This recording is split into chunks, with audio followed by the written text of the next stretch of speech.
જરા વિચારો, દુનિયાના 3 અલગ અલગ ખૂણા, એક તરફ હિમાલયની દિવ્ય શાંતિ, બીજી બાજુ પેરુના પ્રાચીન રહસ્યો અને ત્રીજું છે ઇંગ્લેન્ડનું એ પથ્થરોનું રહસ્યમય વર્તુળ.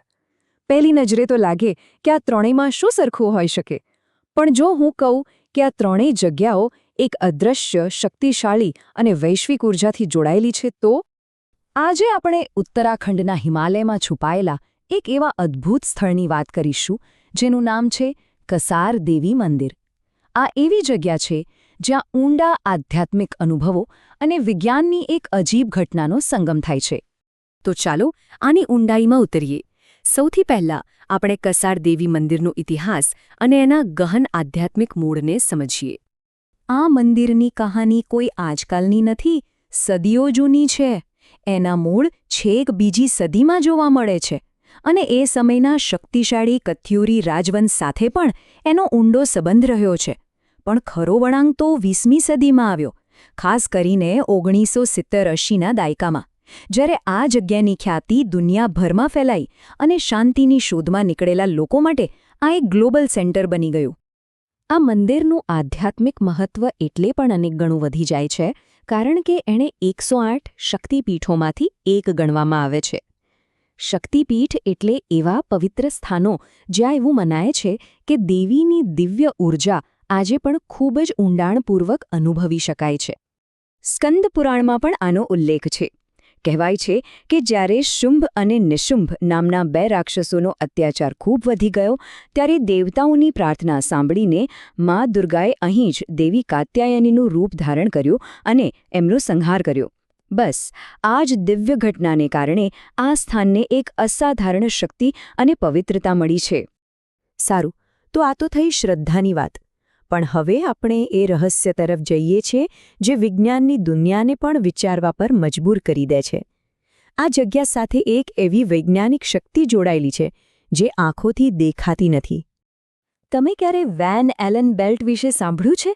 સાવ સરળ ભાષામાં કહું તો આ આપણી પૃથ્વીની ચારે બાજુ ફેલાયેલું એક શક્તિશાળી ચુંબકીય કવચ છે. હાઈ એનર્જીવાળા કણોના 2 પટ્ટા છે જે પૃથ્વીના ચુંબકીય ક્ષેત્રમાં જકડાયેલા છે. અને હા, આ બેલ્ટ આપણા બધા માટે ખૂબ જ જરૂરી છે. એ પૃથ્વી માટે એક રક્ષણાત્મક ઢાળ જેવું કામ કરે છે. સૂર્યમાંથી આવતા ખતરનાક કણો અને બ્રહ્માંડના ઘાતક રેડિયેશનને રોકીને એ પૃથ્વી પર જીવનનું રક્ષણ કરે છે. એના વગર કદાચ અહીં જીવન શક્ય જ નહોત. હવે અહીં જ વિજ્ઞાન અને શ્રદ્ધાનો સંગમ થાય છે.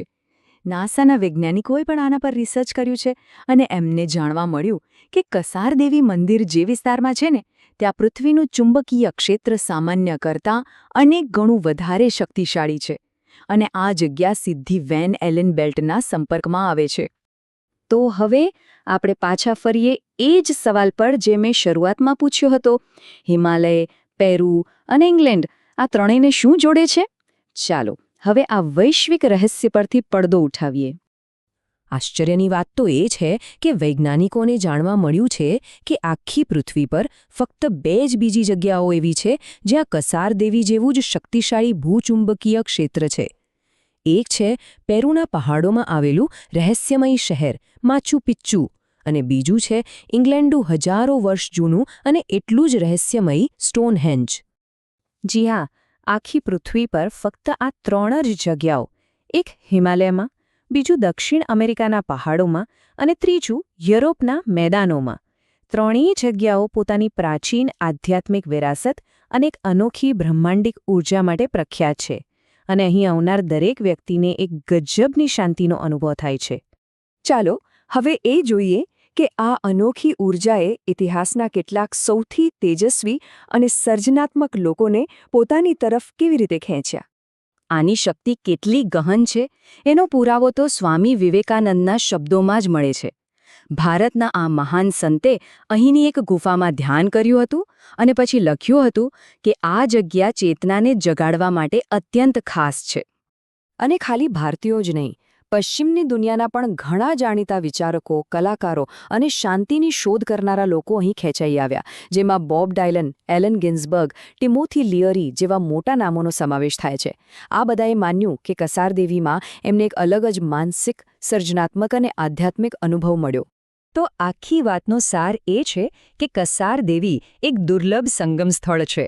એક બાજુ એ ઊંડા ધ્યાન અને આધ્યાત્મિક જાગૃતિનું કેન્દ્ર છે, તો બીજી બાજુ એ વિજ્ઞાન દ્વારા સાબિત થયેલું એક એવું ક્ષેત્ર છે જ્યાં બ્રહ્માંડની ઊર્જા અસાધારણ રીતે કેન્દ્રિત થયેલી છે.